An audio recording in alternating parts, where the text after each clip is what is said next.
చైనాకి చెందిన డీప్సీక్ అనే ఏఐ కంపెనీ గత కొద్ది రోజులుగా ప్రపంచవ్యాప్తంగా చాలా వినిపిస్తుంది కదా. అసలు ఎందుకు ఏంటి అనేది ఈ వీడియోలో మనం తెలుసుకుందాం. డీప్సీక్ ఇది ఒక ఏఐ టూల్.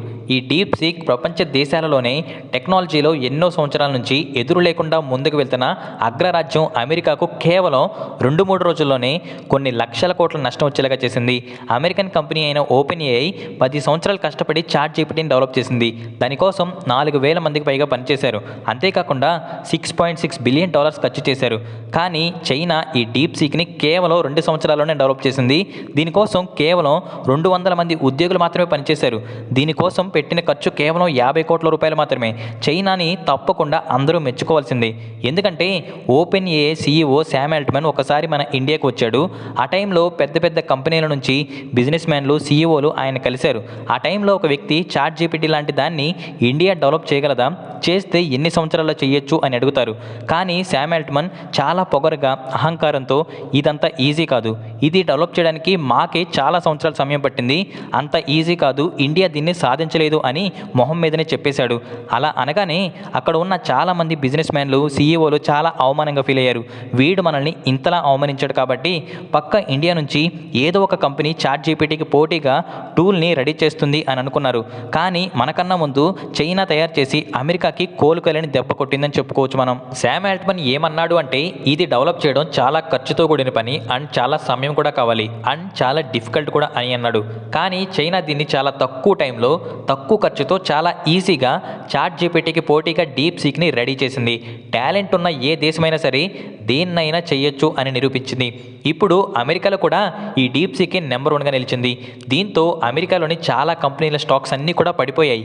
America market కుప్పగొలిపోయింది. 1-2 రోజుల్లోనే లక్షల కోట్ల సంపద అంతా కూడా ఆవిరైపోయింది. దీంతో అమెరికా ప్రెసిడెంటే వచ్చి చాలా కంపెనీలకు ఆర్డర్ వేశాడు.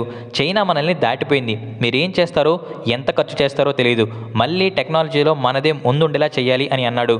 నిన్న మొన్నటి వరకు ఏఐ టెక్నాలజీలో అమెరికా మీద ఆధారపడి ప్రపంచ దేశాలన్నీ కూడా ఒక్కసారిగా చైనా తీసుకొచ్చిన డీప్సీక్ని చూసి ఆశ్చర్యపోతున్నాయి. ఈ డీప్సీక్ వల్ల ఆర్టిఫిషియల్ ఇంటెలిజెన్స్లో అమెరికాకు ఊహించని ఎదురు దెబ్బే తగిలింది. మనం చూస్తూ ఉన్న కదా, టెక్నాలజీ అనేది రోజు రోజుకి ఊహించని విధంగా కొత్త కొత్త మార్పులతో డెవలప్ అవుతూ ఉంది. రీసెంట్ టైమ్స్లో అందరూ చూసిన అడ్వాన్స్డ్ టెక్నాలజీయే ఈ ఆర్టిఫిషియల్ ఇంటెలిజెన్స్. 2023 నుంచి చాలా ఫాస్ట్గా ఈ ఏఐ టెక్నాలజీ చాలా రకాల మార్పులు, అభివృద్ధి మనం చూసాం. OpenAI company ChatGPT పేరుతో సృష్టించిన ఘనత అంతా ఇంత కాదు. ఆ తర్వాత గూగుల్ నుంచి జెమినీ, మీటా నుంచి లామా అన్నీ కూడా సొంతంగా ఆర్టిఫిషియల్ ఇంటెలిజెన్స్ని డెవలప్ చేశారు. మనుషులు చేస్తున్న ఎన్నో రంగాల్లో ఈ ఆర్టిఫిషియల్ ఇంటెలిజెన్స్ భర్తీ చేయడం మొదలుపెట్టింది. జాబ్స్లో కూడా చాలా మార్పులు మనం చూసాం. ప్రపంచంలో టెక్నాలజీలో మరో మెట్టెక్కించిన ఏఐ ఇప్పటి వరకు అన్ని కంపెనీలు కూడా అమెరికాకు చెందినవి. ఎప్పుడైతే అమెరికన్ మార్కెట్లోకి డీప్సీక్ ఎంట్రీ ఇచ్చిందో అమెరికాలోని ఏఐ కంపెనీస్ యొక్క స్టాక్స్ అమాంతం పడిపోయాయి. ఏ రంగంలో ఉండే ఓపెన్ ఏఐ, గూగుల్, మీటా యొక్క స్టాక్స్ ఘోరంగా పడిపోయాయి. అమెరికన్ ప్రజలే డీప్సీక్ ఓపెన్ ఏఐ కన్నా 50 రెట్లు అడ్వాన్స్డ్గా ఉంది అని అంటున్నారు. ట్విట్టర్లో కూడా ఇదే హడావుడి చేస్తున్నారు. ఇది ఒక ఫ్రీ అప్లికేషన్, దీని యొక్క రీజనింగ్ చాట్ జీపీటీ కన్నా చాలా అద్భుతంగా ఉంది అని అంటున్నారు. చాట్ జీపీటీ కంటే కోడ్స్ని చాలా ఫాస్ట్గా అందిస్తుంది అని అంటున్నారు. ఈ DeepSeek 2000 Nvidia H800 semi conductor chips ద్వారా పనిచేస్తుంది. ఏ అప్లికేషన్కు బ్రెయిన్ లాంటిదే ఈ సెమీ కండక్టర్ చిప్స్. మనం ఏదైనా క్వశ్చన్ అడిగితే ఎనలైజ్ చేసి ఆన్సర్ చేసేదే ఈ చిప్స్. ఈ ఎన్విడియా అనేది కూడా అమెరికన్ కంపెనీయే. అయితే అమెరికన్ గవర్నమెంట్ లాస్ట్ ఇయర్ చైనాకు ఇక నుంచి ఎటువంటి చిప్స్ ఎక్స్పోర్ట్ చేయడం లేనిది బ్యాన్ చేసింది. అయితే డీప్సీక్ ఇంజనీర్స్ 2022లో కొనుక్కున్న పాత ఎన్విడియా చిప్స్ని ఉపయోగించి డీప్సీక్ R1ని తయారు చేశారు. ప్రస్తుతం యాపిల్ స్టోర్లో ఈ డీప్సీక్ అప్లికేషన్ నెంబర్ 1లో ఉంది. నెంబర్ 2లో ఓపెన్ ఏఐ ఉంది.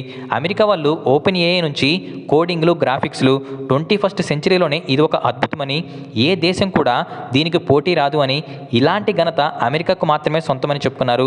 ఏఐ రంగంలో అమెరికా నెక్స్ట్ లెవెల్కి వెళ్ళబోతుంది అని చెప్పుకున్నారు. ఓపెన్ ఏఐలో అమెరికాకు మించి ఎవరూ రారు అని చెప్పుకున్నారు.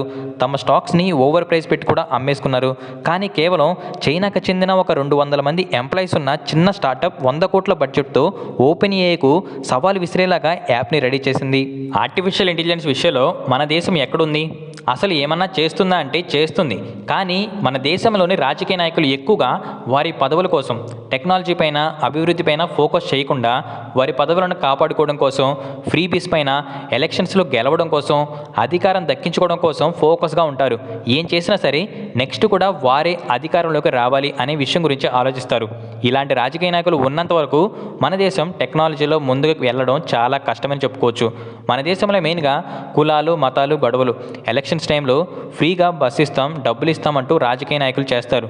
దేశంలోని ప్రజలు ఫ్రీబీస్కి ఆశపడకుండా ఎప్పుడైతే దేశంలోని డెవలప్మెంట్ కోసం ఓటు వేయాలని ఆలోచిస్తారో అప్పటి వరకు ఇలానే ఉంటాం.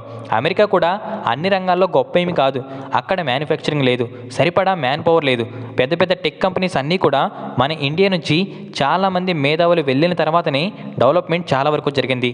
చూశారు కదా, ఏఐలో అమెరికాను మించి ఎవరూ రారు, అంతలా ఎవరు కూడా ఆలోచించరు అని ఇన్ని రోజులు విర్రవీగింది.